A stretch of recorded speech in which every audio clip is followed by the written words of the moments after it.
Hello बच्चों, I hope आप सभी लोग बहुत अच्छे होंगे। मेरा नाम है अभिषेक कुमार त्रिपाठी। आप सभी का स्वागत करता हूं हमारे चैनल, इसका नाम है लर्निफाई में। तो आप सभी की पढ़ाई बहुत अच्छे से चल रही होगी और आप बहुत जी जान लगा के मेहनत कर रहे होंगे। आपने जो सोचा था, क्या आप लोग वहां तक पहुंच पा रहे हैं? आप में से कई लोग ऐसे होंगे जिन्होंने अब हिम्मत हार चुके होंगे, क्योंकि कहीं ना कहीं कुछ रीजन की वजह से शायद वो अपनी पढ़ाई उतनी अच्छे से नहीं कर पाए। लेकिन अब आपको यहाँ पे डिमोरलाइज नहीं होना है, डिमोटिवेट नहीं होना है। जहां पे मैं आपको बताऊंगा बेस्ट स्ट्रेटजी कि किस तरह से अभी भी स्टिल आपके पास एक उम्मीद, एक होप है कि आप 600 प्लस, जी हां 600 प्लस मार्क्स अचीव कर सकते हैं, बस कुछ पॉइंट्स को फॉलो करके। और अभी भी बहुत कुछ आपने लूज नहीं किया है, अभी भी आपके पास जितना टाइम है आप इसे बहुत कुछ अचीव कर सकते हैं। मेरा यह मानना है कि सपोज करिए अगर आपको कोई चीज पानी है तो आपको क्या करना पड़ेगा, आपको उस चीज के पास जाना पड़ेगा। आप सिर्फ बैठकर सोच के वो चीज नहीं अचीव कर सकते हैं, आपको एफर्ट करना पड़ेगा, मेहनत करना पड़ेगा, तभी जाके आप वो चीज अपने वो मुकाम हासिल कर सकते हैं। तो अब ये समय ऐसा आ गया है कि अब आपको सोचना नहीं क्या आपने लूज कर दिया है, पास्ट में क्या हो चुका है, ये सब चीजें नहीं सोचनी है। अब आपको सिर्फ ध्यान देना है प्रेजेंट से, बिकॉज ये प्रेजेंट आपका फ्यूचर बना देगा और ये फ्यूचर इस तरह से बना देगा कि अब आपको एक साल वेस्ट नहीं करना पड़ेगा। अब ये जो 10 दिन की मेहनत है, ये 10 दिन की मेहनत डिसाइड करेगी कि आप कोई अच्छे रैंक में एमबीबीएस की पढ़ाई कर रहे होंगे या फिर से एक ड्रॉपर की तरह आप अपने अगले साल फिर से एक प्रिपरेशन स्टार्ट करेंगे।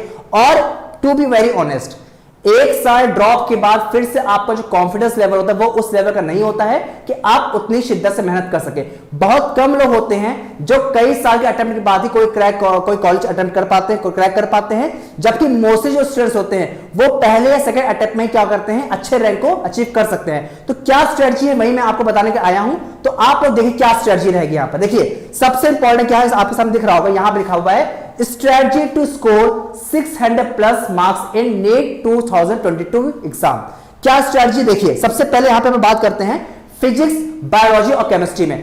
फिजिक्स में जितना मैंने आपको बता रहा हूं, जो चीजें मैं बता रहा हूं, जितने चीजें मैंने कोशिश करवाए हैं आपको, अगर आपने सारे वीडियोस देखे हैं, सारी चीजें आपने फॉलो करी हैं, जितनी चीजें मैं जो भी आपको सजेशंस दिए हुए हैं, अगर आपने वो चीज फॉलो करी है तो आप इजीली फिजिक्स में 140 मार्क्स अचीव कर सकते हैं। जी हां, फिजिक्स में आप कितने भी खराब हो, लेकिन आप इतने क्वेश्चन आते हैं आपके जिसमें आप 140 प्लस मार्क्स अचीव कर सकते हो। देखिए फिजिक्स में आपका क्या होता है, 45 क्वेश्चन आते हैं, बट उन 45 क्वेश्चन कम से कम आपके 35 से 40 क्वेश्चन ऐसे होते हैं जो हर बंदा कर सकता है। वो 5 क्वेश्चन को आप हटा भी दीजिए, जो 5 क्वेश्चन बहुत टफ होते हैं, बहुत इजी हाई लेवल के होते हैं, तो आप आराम से 35 से 40 क्वेश्चन कर सकते हैं और आराम से आप 140 मार्क्स फिजिक्स में अचीव कर सकते हैं। ठीक है, बात करते हैं बायोलॉजी की। तो बायोलॉजी आपकी 360 मार्क्स की आती है। अब बायोलॉजी आपकी कंप्लीटली एनसीईआरटी बेस्ड आती है। अगर आपने एनसीईआरटी को अच्छे से पढ़ी है, आप अच्छे से, आपको लर्निंग नॉलेज बहुत अच्छी, आप याद कर सकते हैं आप चीजों को, तो आप इजिली जूलॉजी और बॉटनी मिलाकर आप आराम से 320 मार्क्स अचीव कर सकते हैं। ठीक है, ये आपका पूरा टारगेट सेट होना चाहिए कि हमको किस पोर्शन में कितने मार्क्स अचीव करना है, तभी जाके आप अपने स्कोर को बैलेंस कर सकते हैं कि मुझे कम से कम यहां से इस पोर्शन इतने मार्क्स अचीव करने हैं। सेक्शन ए अगर फिजिक्स का पोर्शन मुझे फिजिक्स में कम से कम 140 करना है, इसके बाद अगर मैं अच्छा कर रहा हूं तो बहुत अच्छी बात है, बट इससे कम नहीं करना है। वहीं अगर आपका बायोलॉजी की बात कर रहे हैं तो वहां पे आपको 320 कम से कम करना है। ये 320 मैं मिनिमम बता रहा हूं, ये आपका मैक्सिमम नहीं है, ये मिनिमम है। आपको इतना करना ही करना है, इसके बाद आप जितना खींच पाओगे वो आपके ऊपर डिपेंड करता है। ठीक है, वहीं बात करते हैं केमिस्ट्री की। तो केमिस्ट्री जो होती है वो आपकी होती है फिजिक्स से इजी होती है, फिजिक्स से इजी होती है, बट आपकी जूलॉजी बॉडी टफ रहती है। ठीक है, तो केमिस्ट्री आप बहुत ज्यादा नहीं, अगर आप बहुत ज्यादा अच्छे नहीं है, वैसे भी जितने बायोलॉजी स्टूडेंट्स होते हैं उनकी केमिस्ट्री अच्छी होती है, तो आप बहुत ज्यादा नहीं, बट वहां पे 180 में से 150 मार्क्स अचीव कर सकते हैं। और अगर ध्यान से देखेंगे तो आपको यहां पर 600 प्लस मार्क्स सीधा बन रहा है। अगर आप इनको ऐड करेंगे तो आपका 610 मार्क्स हो रहा है, जिसमें आपको एक अच्छा डिसेंट कॉलेज आराम से मिल सकता है। और इससे थोड़ा सा एफर्ट आप कर देंगे तो आपको टॉप रैंक कॉलेज भी आसानी से मिल जाएगा। तो आपको हर सेक्शन में इतना इतना आपको स्कोर अचीव करना ही करना है। ठीक है, अब बात करते हैं इंडिविजुअल की कि हर एक सब्जेक्ट हम क्या क्या चीजें फॉलो करें कि हम लोग इन मार्क्स को अचीव कर सकते हैं। पहले बात करते हैं हम यहां पर किसके बारे में, फिजिक्स के बारे में। देखिए फिजिक्स में यहां पर जो चीज लिखी है आपको सिर्फ उन्हीं को फॉलो करना है। देखिए क्या क्या चीजें यहां पर लिखी हैं। सबसे पहले क्या है यहां पे, पहला पॉइंट 10 इयर्स पीवाईक्यूज। आपको कम से कम पिछले 10 साल के जो क्वेश्चंस हैं वो हर एक क्वेश्चन को आपको प्रैक्टिस कर लेना है, बिकॉज नीट में आपके जो क्वेश्चन के मेथड्स होते हैं वो रिपीट होते हैं। मैं ये नहीं बोल रहा हूं एग्जैक्टली क्वेश्चन रिपीट होगा, बट जो मेथड्स होते हैं वो आपके क्वेश्चन रिपीट होते हैं। सपोज करते हैं अगर मैं ट्रांजिस्टर में एक क्वेश्चन मैं लगाता हूं, जो करंट गेन का क्वेश्चन लगाता हूं, यहां बीटा का क्वेश्चन लगाता हूं, तो आपने देखा हो कई साल के बाद फिर से वही क्वेश्चन बीटा पे फिर आया हुआ होगा। वैल्यूज डिफरेंट होगी बट कॉन्सेप्ट वही होगा। तो अगर आप पिछले 10 साल क्वेश्चन लगाते हैं तो आप कॉन्सेप्ट वहां से बिल्डअप हो जाते हैं। दूसरी चीज इंपॉर्टेंट क्या है, मॉक टेस्ट। मॉक टेस्ट आपको जहां पे मॉक टेस्ट आपको मिल रहे हैं, हमारे चैनल पे भी आपको मॉक टेस्ट प्रोवाइड हो जाएंगे। इसके लिए मैं आपको ऑलरेडी बता चुका हूं कि हम लोग का जल्द ही हम लोग आपके लिए मॉक टेस्ट सीरीज का स्टार्ट करने में, जहां पे मैं आपको हर दिन 50 क्वेश्चंस कराऊंगा जो कि ऑल चैप्टर के बेस्ड क्वेश्चंस होंगे, जहां पे आपको हर एक चैप्टर के most important most expected questions आपको एक ही वीडियो मिल जाएंगे, जिससे कि आपको जो स्ट्रेटजी होगी वो भी आपको आसानी से मिल जाएगी। ठीक है, तो आपको मॉक टेस्ट जो है वो जरूर लगाना है, ये बहुत ही इंपॉर्टेंट चीज है। जितने मॉक टेस्ट आप लगाते हैं उतने ही आपका कॉन्फिडेंस लेवल बढ़ता है और उतने ही पास आप पहुंचते हैं स्कोर के। ठीक है, नेक्स्ट जो पॉइंट आपका है वो है आपका एनटीए सैंपल पेपर्स। आप लोग ऑलरेडी पता होगा एनटीए की वेबसाइट्स पर नीट के एग्जाम के लिए मॉक टेस्ट रिलीज हो चुके हैं। प्रीवियस ईयर के मॉक टेस्ट अवेलेबल होते हैं और सैंपल पेपर्स अवेलेबल रहते हैं। तो आपको जो ये चीजें उसको बिल्कुल स्किप नहीं करना है, छोड़ देना है कि नहीं ये ऐसे ही होता है। आपको ये चीज ऐसे नहीं होती है, क्योंकि जनरली क्या होता है जो एनटीए अपनी वेबसाइट पर जो क्वेश्चन रिलीज करता है वो उन क्वेश्चन से कई सारी चीजें रिपीट होती हैं। तो आपको वो चीज स्किप नहीं करनी है, जो चीज आप अचीव कर सकते हो वहां पे आपको फोकस करना है और एनटीए के सैंपल पेपर जरूर से जरूर आपको लगा लेने हैं। फिर बात करते हैं यहाँ पे फुल फॉर्मूला रिवीजन का। ये हम लोग के प्लानिंग है, हम लोग स्ट्रेटजाइज कर रहे हैं कि आप लोग एक कंप्लीट वीडियो में जितने भी चैप्टर्स आपके फिजिक्स में हैं उसके सारे फॉर्मूले को एक ही वीडियो में आपको कंप्लीटली रिवाइज करा दें, जिससे कि आपको वहां से एक पूरा कॉन्फिडेंस मिल जाए कि आपको सारे फॉर्मूले आ जाएं। तो ये बहुत इंपॉर्टेंट चीज है कि फुल फॉर्मूला रिवीजन, आपको सारे फॉर्मूले चैप्टर्स के पता ही होने चाहिए। ठीक है, नेक्स्ट जो आपको पता ही होगा हमारे चैनल पे ऑलरेडी एक सीरीज चल रही जो है आपकी मोस्ट एक्सपेक्टेड क्वेश्चन की सीरीज, और आई होप आप सबने बहुत वीडियो देखा भी होगा और बहुत पसंद भी किया और आप लोगों को उससे बहुत बेनिफिट भी हुआ है। कई सारे बच्चों को हम लोग मैसेज भी आते हैं कि हाँ ये सीरीज से हमें बहुत ज्यादा बेनिफिट हुआ है, और वो सिर्फ इसलिए हुआ है क्योंकि इस सीरीज में हम ऐसे क्वेश्चन सेलेक्ट करके लाते हैं जो क्वेश्चन आपके मोस्ट रिपीटेड होते हैं, और ऐसे क्वेश्चन जिसको आप आसानी से देख के कर सकते हो कि बस ये क्वेश्चन देखा और देन आपने फॉर्मूला यूज किया और देन सॉल्व कर लिया। ठीक है, क्योंकि ऐसे क्वेश्चन पे आप ज्यादा फोकस करिए, ना कि आप बहुत ज्यादा टेक्निकल क्वेश्चन पर जाइए। आप उन क्वेश्चन पर जाइए जो सीधे फॉर्मूला पुट करके सॉल्व हो सकते हैं। ठीक है, तो मोस्ट एक्सपेक्टेड क्वेश्चन जो ऑलरेडी कंटिन्यू है हमारे चैनल पे, वो आपकी ट्रिक एग्जाम कंटिन्यू रहेगी, जहां पे हम लोग हर चैप्टर के क्वेश्चन को ऑलरेडी कवर कर रहे हैं। ठीक है, नेक्स्ट जो इंपॉर्टेंट चीज आती है वो है आपकी बायोलॉजी और केमिस्ट्री में। बायोलॉजी और केमिस्ट्री में आपको जो स्ट्रेटजी है वो बहुत ही सेम है, लगभग आपकी बहुत सेम रहती है। तो इसमें हम लोग बात करते हैं कि क्या क्या स्ट्रेटजी इनमें फॉलो होनी चाहिए, ताकि हम लोग यहां पे भी एक जो हमारा टारगेट लेवल है, टारगेट स्कोर है, वो अचीव कर सके। तो पहली चीज आती है वो है जो आई होप आप में से बहुत सारे बच्चों को पता होगा, बहुत सारे टीचर्स ये चीज आपको सजेस्ट करते हैं, line by line NCERT revision.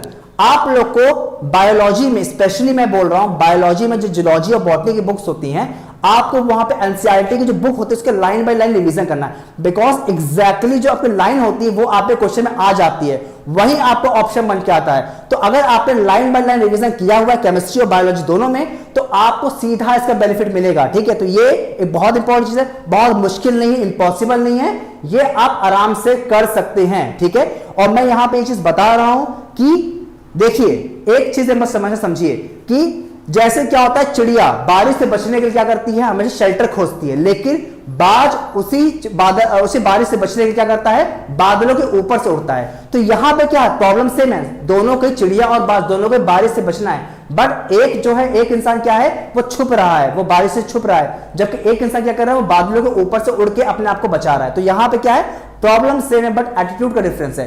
तो हमेशा क्या करिए, डिफरेंस क्या आता है एटीट्यूड का, कि आपका एटीट्यूड कैसा है। अगर आप पॉजिटिव एटीट्यूड से कोई काम कर रहे हैं कि आपको सफलता पानी है, आपको करना ही करना है, तो आप वो चीज जरूर अचीव करेंगे।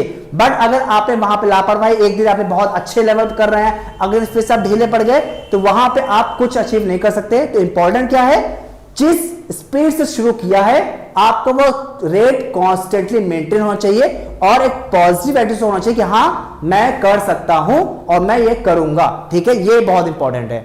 नेक्स्ट जो चीज है वो है आपका नेम रिएक्शंस, केमिस्ट्री में नेम रिएक्शन बहुत सारी आती है, जितनी भी नेम रिएक्शंस हैं उसकी पीडीएफ आपको हम लोग टेलीग्राम चैनल प्रोवाइड कर देंगे, जहां पे आप क्लास 12 के सारे नेम रिएक्शन पीडीएफ दे दूंगा, और आप अगर वो नेम रिएक्शंस पढ़ लेते हैं तो आपको डायरेक्टली वहां से क्वेश्चन सीधे सीधे मिल जाएंगे। ठीक है, नेक्स्ट चीज क्या है, वही सेम चीज, last 10 years PYQs and mock paper. Chemistry और बायोलॉजी में सेम चीज फॉलो होती है कि अगर आप 10 इयर्स के पेपर्स लगाते हैं, 10 इयर्स के पेपर लगाने के बाद मॉक टेस्ट लगाते हैं, तो इससे आपका कॉन्फिडेंस लेवल बढ़ता है और आपको आपका स्कोर पता चलता है कि आप कितना कोशिश कर पा रहे हैं। तो ये दोनों चीज बहुत इंपॉर्टेंट, जो फिजिक्स में भी आपका रोल प्ले करती हैं, अच्छा रोल प्ले करती हैं, और केमिस्ट्री बायोलॉजी में आपका अच्छा रोल प्ले करेंगे। ठीक है, नेक्स्ट जो कुछ जनरल चीजें और हैं, क्या है, मोस्ट एक्सपेक्टेड क्वेश्चन की सीरीज। यहां पर एक चीज आपके लिए बहुत इंपॉर्टेंट न्यूज ये है कि इसी चैनल पे आपको बायोलॉजी के लिए बहुत ज्यादा इंपॉर्टेंट चीज प्रोवाइड होने वाली है, जो आपके लिए बहुत ज्यादा इंपॉर्टेंट है। किस तरह से आप बायोलॉजी में एक कंप्लीटली अच्छे से क्वेश्चन कर सकते हैं। यहां पे भी आपको बायोलॉजी की, जैसे फिजिक्स में आपको मोस्ट एक्सपेक्टेड क्वेश्चन सीरीज मिल रही है, वैसे आपको बायोलॉजी के लिए भी मोस्ट एक्सपेक्टेड क्वेश्चन सीरीज मिलने वाली है, जहां पे आपको सारे जो ऐसे इंपॉर्टेंट क्वेश्चन आपको एक साथ करवाए जाएंगे। ठीक है, और एक बहुत ही इंपॉर्टेंट चीज क्या है, केमिस्ट्री में न्यूमेरिकल्स आपके होते हैं, ये कोई भी डिनाई नहीं कर सकता। केमिस्ट्री में न्यूमेरिकल्स होते हैं और बहुत कम चैप्टर्स होते हैं जहां पे न्यूमेरिकल्स होते हैं, बट वो सारे न्यूमेरिकल्स इंपॉर्टेंट है, वो हर साल रिपीट होते हैं। तो आपको न्यूमेरिकल्स पे स्पेशली फोकस करना है, केमिस्ट्री के न्यूमेरिकल्स पे फोकस करना है।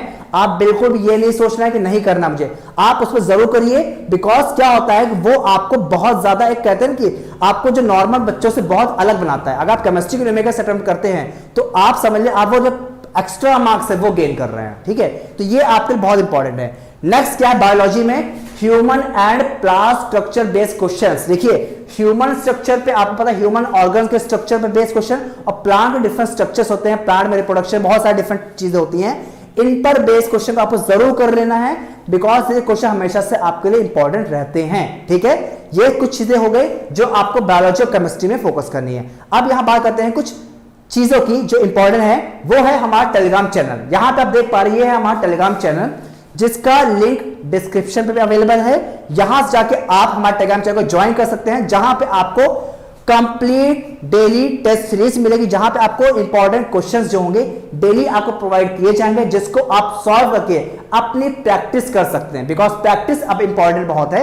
तो आपके प्रैक्टिस के लिए हम लोग अपने टेलीग्राम चैनल लेके आए, जहां पे आपको डेली क्वेश्चंस मिलेंगे, जिसको सॉल्व करके आप अपनी जो तैयारी है उसको और एनहांस कर सकते हैं। ठीक है, जिसमें ऑलरेडी हम लोग कई सारे इंपॉर्टेंट पीडीएफ शेयर करते रहते हैं, और जो भी इंपॉर्टेंट अपडेट्स होती हैं चैनल को रिगार्डिंग, वो भी वहां पे आपको मिलती रहती हैं।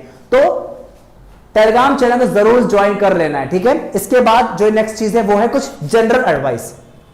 अब यहां बात करते हैं क्या क्या इंपॉर्टेंट जनरल एडवाइस है आप लोग के लिए। इंपॉर्टेंट पहले क्या, टाइम मैनेजमेंट। यहां पे टाइम मैनेजमेंट बहुत इंपॉर्टेंट। टाइम मैनेजमेंट ये है कि आपको अपने डेली एक्टिविटीज जो आप कर रहे हैं वो आपको करते रहना है, बट इसके साथ साथ आपको जो तीनों सब्जेक्ट्स हैं, फिजिक्स, केमिस्ट्री और बायोलॉजी, उनके लिए आपको सेपरेट टाइम आपको डिवाइड करना है कि मुझे इस ड्यूरेशन में यही सब्जेक्ट करना है, ये पोर्शन कंप्लीट करना है, इस डेज में मुझे, संडे में मुझे क्या करना है। ये जो टाइम डिवीजन, टाइम टेबल जो होता है, वो टाइम टेबल हमेशा से इंपॉर्टेंट होता है।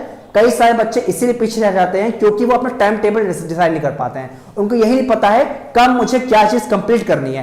तो ये इंपॉर्टेंट है कि पहले आप एक शेड्यूल बना लो, टाइम बना लो, टेबल बना लो कि आपको कब किस सब्जेक्ट में कौन सा पोर्शन कवर अप करना है, और आप टिल एग्जाम से 2 दिन पहले तक आप कंप्लीट चीजें कर लो। ठीक है, ये इंपॉर्टेंट हो गया। नेक्स्ट चीज क्या है, डेली रिवीजन।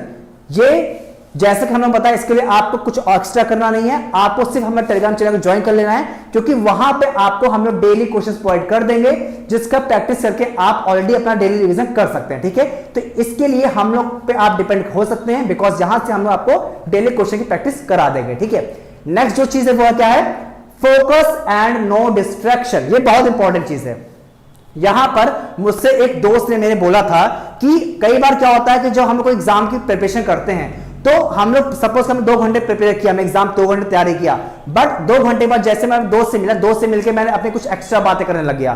तो उस केस में जब आप दोस्त से मिलते हैं, कहीं और से मिलकर आप कुछ एक्स्ट्रा चीजें करने लगते हैं, उस केस में क्या करते हैं, आपने जो 2 घंटे की मेहनत की है पढ़ाई में, वो वेस्ट कर देते हैं। क्योंकि क्या होता है कि हमेशा बहुत सारी इंपॉर्टेंट चीजें जो आपके लिए जो वर्क करती हैं, वो क्या करती हैं, आपके अराउंड का सराउंडिंग कैसा है, आपकी चीजें कैसा, आपका एनवायरमेंट कैसा है। तो जब आप कोई चीज प्रिपरेशन कर रहे हैं तो अपने अराउंड का जो एनवायरनमेंट है, अपने जो फ्रेंड्स हैं, वो या फ्रेंड के सर्कल्स हैं, वो भी आपके उसी चीज को लेकर होने चाहिए ताकि आपको जो चीजें वो एनहांस कर सकें। ठीक है, तो फोकस करना, कोई डिस्ट्रैक्टिव चीजों में नहीं जाना, एक्स्ट्रा चीजों में नहीं जाना है। आपको सिर्फ फोकस करना है किस पर, कि आपको एक अच्छा कॉलेज लेके आना है, 600+ मार्क्स अचीव करना है, उससे कम मार्क्स में कुछ नहीं होने वाला है और आपको उससे कम पे सोचना भी नहीं है। ठीक है, तो ये चीज क्या है, focus and no distraction. And next important चीज that is most important, that is be confident, खुद पे बिलीव करना। यहां पे होप नहीं छोड़ना है, बिल्कुल उम्मीद नहीं छोड़नी है, अपने अंदर कॉन्फिडेंस रखना है। भले आपके दोस्त कह रहे हो कि नहीं आज बार नहीं हो पाएगा, अगले साथ ट्राई कर लेंगे, अगले साथ कोचिंग कर लेंगे, कुछ नहीं। ये जो 10 दिन है बहुत कुछ चेंज कर सकते हैं। चेंज करने के लिए आपको एक दिन भी काफी होता है। यहां से आपको अपने अंदर कॉन्फिडेंस बिल्डअप करना है कि मुझे जितना टाइम मिला है मैं उसमें कर लूंगा। यहां पे अपने पर सेल्फ बिलीव होना बहुत इंपॉर्टेंट है। ठीक है, अगर आपका सेल्फ बिलीव है तो आप बहुत कुछ चेंज कर सकते हो। ठीक है, तो कॉन्फिडेंस लेवल इंपॉर्टेंट है, वो आपके अंदर होना चाहिए। ठीक है, और कुछ और इंपॉर्टेंट पॉइंट्स, पहला क्या है, डोंट लूज होप, उम्मीद नहीं छोड़ना है। ठीक है, यही हुआ ठीक है, वो बाकी बात की चीजें, आपको बहुत ज्यादा फ्यूचर प्लानिंग नहीं करनी है, नहीं होगा अगली बार कोचिंग कर लेंगे, अगली बार ये कर लेंगे, नहीं। आपको वो जब चीज सोचनी है ना, वो आप एग्जाम के बाद सोच लेना। आप 17 जुलाई को एग्जाम देके आओ, एग्जाम के बाद आप फ्यूचर प्लानिंग कर लेना, उससे पहले कोई फ्यूचर प्लानिंग करने की जरूरत नहीं है। प्रेजेंट को अच्छा करो, फ्यूचर अपने आप अच्छा हो जाएगा। ठीक है, तो यहां पे कोई उम्मीद नहीं छोड़नी है, अभी का सोचो, अभी आपको जो मिला है वो है, जितने आपके पास संसाधन मौजूद हैं आपको उनका जितना ज्यादा यूज कर सकते हो करो, और जितना बेस्ट दे सकते हो अपना वो बेस्ट दो। ठीक है, फिर don't go for new topics. अब जो चीज नहीं पढ़ा है आपने, उन नए टॉपिक्स मत जाओ। कोई आपसे बोलता है कि ये टॉपिक्स पढ़ो, ये चैप्टर्स पढ़ लो, नहीं, आपने नहीं पढ़ा मत जाओ। जितना आपने पढ़ा है उन्हीं को उतना बेस्ट कर लो कि आपसे वो क्वेश्चन मत छूटे। ठीक है, तो एक्स्ट्रा टॉपिक्स में नहीं जाना, नए टॉपिक्स में नहीं जाना है। जितना पढ़ा है बस उसी को इतना अच्छा स्ट्रॉन्ग कर लो, इतना रिवाइज कर लो कि वो टॉपिक आपसे ना छूटे। ठीक है, फॉलो ओनली एनसीईआरटी। अब यहां पर कोई डिफरेंस टाइप की आपको रेफरेंस बुक्स या कोई अदर टाइप के मटेरियल नहीं ट्राई करने हैं, आपको सिर्फ और सिर्फ एनसीईआरटी फोकस करना है। बिकॉज जितने भी आपके एग्जाम सेंटर लगे होते हैं वो सब आपके एनसीईआरटी बेस्ड होते हैं, ये चीज आप बिल्कुल डिनाई नहीं कर सकते। तो आपको पहले कंप्लीटली एनसीईआरटी पढ़ लेनी है, ये एक बेसिक नीड है जो आपको फुलफिल जरूर करना। ठीक है, तो एनसीईआरटी एक बहुत इंपॉर्टेंट चीज जो आपको कंप्लीटली करना ही करना है। और नेक्स्ट इंपॉर्टेंट चीज, give regular full mock test. आपको 3 घंटे पूरा पेपर जो आपको 3 घंटे में एग्जाम में भी करना है, उसको पेपर को आपको कंप्लीटली लगाना है। कम से कम 2 से 3 पेपर कंप्लीटली फुल लेंथ के जरूर लगाने हैं। इससे आपका टाइम मैनेजमेंट बहुत ज्यादा इंप्रूव होता है।